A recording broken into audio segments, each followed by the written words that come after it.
In this video, I'd like to take you on a walking tour of Tbilisi, Georgia.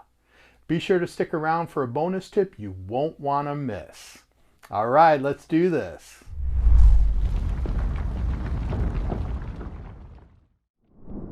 The Republic of Georgia is one of my new favorite countries, and I especially love its capital city. The heart of Tbilisi is very walkable, and the city was founded in the 5th century AD by Vakhtang I of Iberia.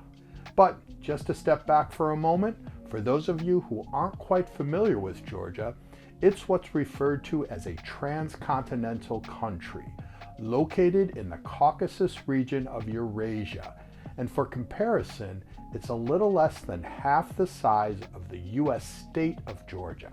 Situated at the crossroads of Eastern Europe and Western Asia, to the west it's bordered by the Black Sea, to the north by Russia, to the east by Azerbaijan, and to the south by both Armenia and Turkey. Georgia has an incredible history, wonderfully friendly people, and a truly spectacular and varied landscape. And I'll take you outside of the capital in another video. But here, I'd like to concentrate on some of the highlights of Tbilisi, all of which can be found in a fairly small section of the city. And although I certainly don't recommend that you rush around seeing these sights, if absolutely necessary, they could probably be done in one long but very tiring day. My recommendation would be to start with a walk across Nikola's Baratashvili Bridge, which offers some great views both up and down the river. Looking north, you can hardly miss the very modern National Bank of Georgia building sitting right on the water's edge. Looking south, towards Tbilisi's Old Town, you can't help but notice another very modern piece of architecture in the distance, the Bridge of Peace, with the Narikala Fortress and Mother of Georgia statue as a backdrop. You'll also see the very prominent presidential palace on your immediate left, as well as the otherworldly Rike Concert Hall, which resembles two very large silver pipes laying on their side. What I love about Tbilisi is the interesting mixture of futuristic architecture combined with the centuries-old, more traditional buildings seen all around. At first, it might seem a little too much of a contrast, but I really think it works. Once you've had your fill here, work your way south down the west or right side of the riverbank towards the pedestrian-only Bridge of Peace, a steel and glass structure that offers a beautiful light show later in the day. Once on the other side, you can spend some time at Rike Park, just people watching and getting even more beautiful views of Tbilisi from this perspective. For what I would consider some of the most incredible views, definitely make your way to the nearby aerial tramway or cable car. This is the quickest and easiest way to get up to Solalaki Hill and the impressive Mother of Georgia statue.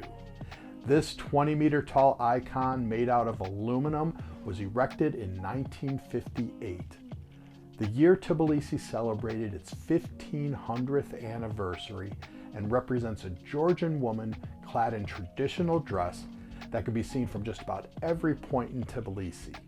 She symbolizes the Georgian national character, and in her left hand she holds a bowl of wine to greet those who come as friends, and in her right hand is a sword for those who come as enemies.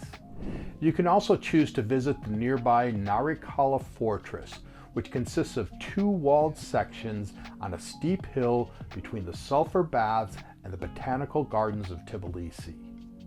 Take your time up here and just admire the incomparable views. You can even grab a drink and some food at one of the nearby restaurants overlooking the river, buy some flowers from the kind lady who's almost always in the same spot, and or buy a few souvenirs if you like. Once you've had a chance to walk around this area high above Tbilisi's riverfront, I highly recommend that you find one of the nondescript stairways on the cliffside and that you leisurely walk down from this point into Tbilisi's Old Town. Be extra careful and take your time, as the steps in some places are uneven and or maybe broken, but it's so worth the small effort to get unique and incomparable views as you venture into the labyrinth of narrow streets and sidewalks below. There are distinctive wooden balconies that look down from old brick buildings. Be sure to look for doorways leading to a number of hidden courtyards and the cable car as it hangs in the distance. Don't be afraid to get lost. As long as you're heading downhill, eventually you'll find yourself at the river again. Once you've made it down, feel free to walk around this area, grab another drink and a bite to eat, and then eventually make your way to Abona Tubani. Abona Tubani is an ancient district of Tbilisi known for its sulfuric baths as well as a number of religious sites, including a mosque, Georgian, Armenian, and Catholic churches, a synagogue, and even a site called a fire temple. I highly recommend giving yourself at least an hour or two in this area to walk along the convenient wooden footpath at the bottom of a relatively small but impressive canyon. It leads to some of Tbilisi's most distinctive architecture, past a few bridges, a really interesting circular staircase, and finally to a waterfall at the very end. To be sure, there are plenty of other places to see in Tbilisi, but in order to keep this video to a reasonable length, I just wanted to concentrate on a walkable area around Tbilisi's old center and the riverfront. Stay tuned for future videos where I'll highlight other parts of Georgia's capital, as well as some of the stunning places to see outside of the city. But in the meantime, be sure to watch my other video about the best Georgian food. But warning, you may want to watch it on a full stomach. Okay, question of the day. Have you been to Tbilisi? If so, what was your impression of this up-and-coming capital city? Let us know in the comments below. Well, I hope you enjoyed this video, and if you did, please share it with other great travelers like yourself and give it a big thumbs up.